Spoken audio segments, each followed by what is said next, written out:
વરઘોડો તો નીકળશે જ ભાઈ, લંગડાતા લંગડાતા જ ચાલવું પડશે। જાહેર મંચથી આ નિવેદન આપ્યું ગૃહ રાજ્યમંત્રી હર્ષ સંઘવીએ। અવસર હતો સુરતના પાંડેસરામાં ક્રાઇમ બ્રાન્ચ યુનિટના લોકાર્પણનો, જેમાં ઉપસ્થિત રહેલા ગૃહ રાજ્યમંત્રી હર્ષ સંઘવીએ જાહેર મંચથી અસામાજિક તત્વોને કાયદાની મર્યાદામાં રહી અને વર્તવાની સ્પષ્ટ ચેતવણી આપી। સંઘવીએ કહ્યું કે છેલ્લા ઘણા સમયથી હું જોઉં છું કે આ શહેરના અનેક વિસ્તારમાં ખૂણે ખૂણેથી શોધીને આરોપીઓનો વરઘોડો નીકળી રહ્યો છે, તો એ પણ સંકેત આપ્યા કે એક પણ તોફાનીને છોડવામાં નહીં આવે। શહેરના કોઈ પણ ખૂણામાં બેસી અને કોઈએ તોફાન કરવું હોય તો તેનો આવનારા દિવસોમાં વરઘોડો નીકળવો જ જોવા મળશે। રાજકીય સામાજિક અગ્રણીઓને પણ સંદેશો આપ્યો કે આવા લુખ્ખાગીરી કરનારા તત્વોને કોઈએ ભલામણ ન કરવી।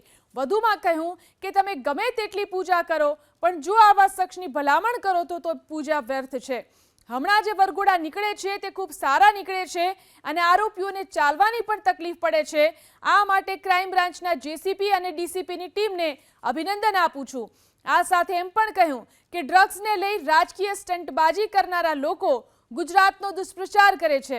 આજીવન એ પરિસ્થિતિ નહીં થાય તે માટે કાયદાનું પાલન કરવું પડશે। છેલ્લા ઘણા દિવસથી હું જોઉં છું કે આ શહેરના અનેક વિસ્તારમાં શોધીને વરઘોડો નીકળી રહ્યો છે। શહેરના ખૂણેથી ટપોરીઓને શોધીને શહેર ભૂલી જવાય એ પ્રકારના વરઘોડા આપણે સૌ લોકો નજરે જોઈ રહ્યા છીએ, પણ હજી એ ક્યાંય કોઈ ખૂણામાં બચી ગયું હોય, કોઈ ખૂણામાં લાગે તમને કે આ ટપોરીગીરી કરે છે, ઘરે ને ઓફિસમાં બેસવાની બદલે રોડ પર પલાઠી મારીને કોઈ ઢીંગા મસ્તી કરતું હોય તો એને બી તમે પોલીસના વરઘોડામાં જરૂરથી નજરે પડશે, એટલી હું આપને ખાતરી આપું છું। અને વરઘોડા એ સારા નીકળે છે। ચાલવાની તો તકલીફ પડવી જ જોઈએ ભાઈ, પડવી જોઈએ કે ના પડવી જોઈએ? હા, તો પોલીસને આભાર માનવો પડે કે ના માનવો પડે? કોઈ ટપોરી, કોઈ 2 નંબરનો ધંધો કરતો હોય, કોઈ અસામાજિક વ્યક્તિ હોય, એને ક્યારે બી કોઈ બી ચૂંટાયેલા પ્રતિનિધિઓએ ના બચાવવું જોઈએ,